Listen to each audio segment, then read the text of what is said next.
I mean, you see it from both sides as well. So, I mean, what are you thinking most of tonight about, your own performance as a broadcaster? Or are you thinking about, like, what these fighters are going through, what they're going to get to do being the first people to walk in this place? Man, every time I see a fighter walk out, I get almost nauseous, to be honest with you. It reminds me of, the times I was able to do that. And I feel the excitement for every single one of those fighters, every single winner, and my heart aches for every single loser. I feel a lot of ownership over this show in a lot of ways. So I know it's silly, like, but you were kind of learning on the job, right? But in the tough gym, it feels kind of like it's historic, yeah, but it doesn't feel like the big time. This feels like a movie set or something. So I mean, like right now, are there a little different butterflies for you as well? Yeah, I think that's fair to say. I mean, I think you're right. The tough gym feels a little bit more fight passy, a little bit more like Invicta. If I screw up, maybe I won't lose my job. And here's like, oh man, it's go time. It's go time. But I love doing live interviews. I love doing live hits. It kind of just is what it is. And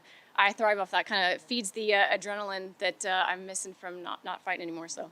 We asked the guys, is there one fight tonight that you have your eyes on, or a person or a matchup that like you really are most excited about? Yeah, I would concur with them, but at the risk of reiterating, I'll talk about a different fight. I think the ladies' fight tonight is going to be really interesting. You got Callie Robbins and Hannah Goldie coming in here.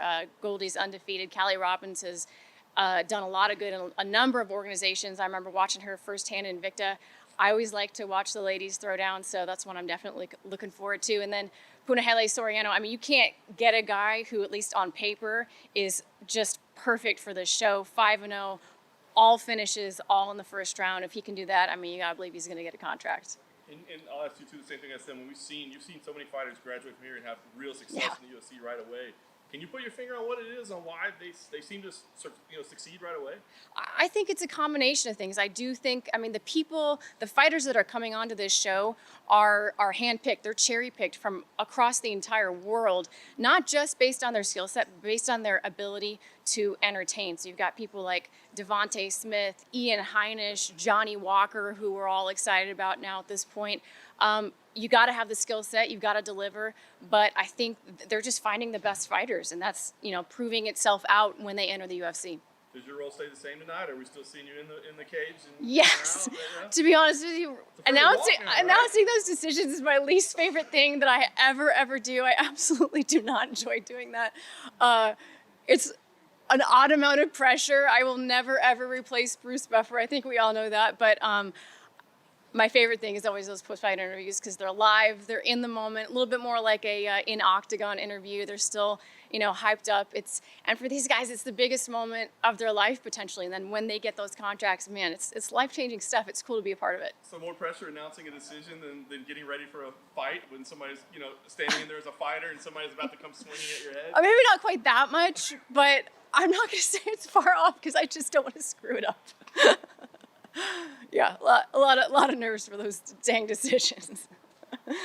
Dana talked a lot about other promotions having fights in here. How much are you looking forward to seeing an Invicta fight in here with all the eyes? I would love to see an Invicta here at the UFC Apex. I think it's tailor-built for a promotion like Invicta. Invicta does well when it comes to Las Vegas. I always love it when you can kind of piggyback an Invicta and a UFC event together because you get all the fighters that love to come watch the women throw down. And I think, it gives people a chance to see, a different city.